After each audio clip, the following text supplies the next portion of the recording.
The only thing constant in life is change, and we are not immune from it, and neither are the precious metals markets.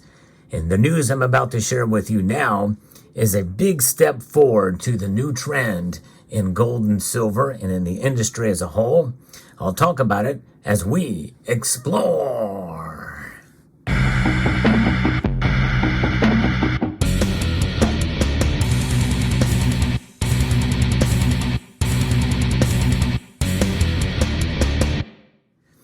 Gold and silver, two metals that have not changed in terms of their properties as a metal for thousands of years. In fact, ever since they were discovered, they've been refined to very high purities with amazing accuracy. In fact, the most pure gold available in the market now today is 5/9 pure gold by 1 mint, commercially available for not a whole lot above spot either, and that's Royal Canadian Mint.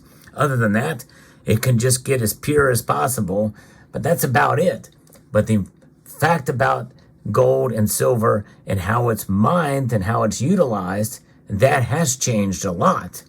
I've reported in a previous video how there's been an explosion in gold and silver mining since about 1900. And that is essentially gold and silver inflation. And to an extent, we're still seeing that today, even though we are getting reports about peak silver and peak gold. We've never really reached there, it seems, but maybe we have. We really won't know until we see multiple years of steady decline and maybe even dramatic decline. We're not quite there yet. There's always new ways to be able to find new deposits and to mine gold and silver. That is not changing. And we know that through all these mining companies, exploration mining companies, they're always out there trying to find the new stuff. However, there is a new trend that has been going on for the past 10 plus years that has been pretty amazing to see, and that's recycling.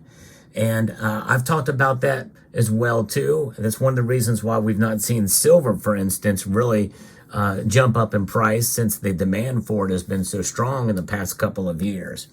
Now there's a new story about the world's largest jewelry retailer. That's Pandora. And they have stopped now using mined silver and gold, according to an article from Reuters. Pandora, which is the world's largest jeweler by the amount of products sold, has stopped using mined silver and gold and now only manufactures with recycled precious metals, which require less energy to produce. That is a pretty big deal. And I think that amount of silver and gold that are being utilized for that very well could take away from silver and gold being utilized in other markets, which could have an effect on the price. Other areas of industry and biotechnology and the like.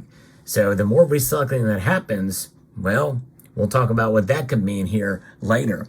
The Danish company, known for its $65 to $95 charm bracelets, buys around 340 tons of silver and 1 ton of gold every year. Its supply chain generated 264,224 tons of CO2 in 2022, according to its annual report. Using recycling instead of newly mined metals cut Pandora's indirect CO2 emissions by around 58,000 tons annually, said Mads Tony Madsen, its Senior Vice President of Communications and Sustainability. But keep in mind, we're still living in the world of ESG, environmental, social, and governance. And this is another example of a company utilizing some of those practices. And again, there's nothing wrong with trying to be a better steward of the environment. But I think some of these companies go to the extremes because, in reality, mining has gotten a lot better, a lot more responsible, and a lot more environmentally conscious. Just by nature, it has gone that way. Obviously, regulations have helped, but some of those are really unreasonable in my view. But nonetheless, this is something that's happening. When it's cheaper to do something to refine and to recycle, well, that's really the bottom line as to what's the better way to go. Recycled metal supply chains pose risks, as stolen gold can also be sold as scrap to be recycled. It is difficult to prove the origin of metals once melted down. So that takes the social and governance aspect of their little philosophy, puts it into question. A little bit more nuance when they're talking about that. Recycled metal supply chains have these risks, and Pandora uses a chain of custody standard developed by the Responsible Jewelry Council. That standard excludes gold coins and gold bars as a source of recycled gold. Pandora, which said it reached 100% recycled silver and gold just this past December, is investing around $10 million a year into the switch, a cost it will absorb rather than pass on to consumers through price hikes, according to Twomey Madsen. We pay a premium for recycle because we also need to help our suppliers make these transitions, he said. Pandora declined to provide specifics on the premium. They can only do that so much. I think sooner or later it's going to pass that along to the consumers, but we'll see how that plays out. Of course, they can always pass it along to consumers and just blame it on inflation as well, too. But nonetheless, so Pandora requires its suppliers to be assessed against the RJC standard by independent auditors, including documenting the source of recycled silver. As part of the transition, Pandora suppliers had to segregate certified recycled metals from non-certified, Twomey Madsen said. Pandora, which sold 103 million pieces of jewelry in 2022, produces jewelry in 2 factories in Thailand and is building a 3rd in Vietnam. Rivals like Monica Vinodar and Missoma also advertise their use of 100% recycled silver and gold. So again, it's becoming a standard, and this is something that is going to put some strain, I think, on the market in general. We'll see. I'll talk about that again here in a moment, what that could mean for the price, because that's probably what a lot of people are concerned about.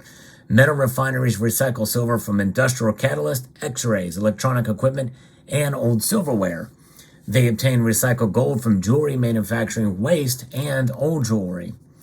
So those are the things. But do you think about of all the different areas of recycling that are already being utilized for demand in the industrial sector?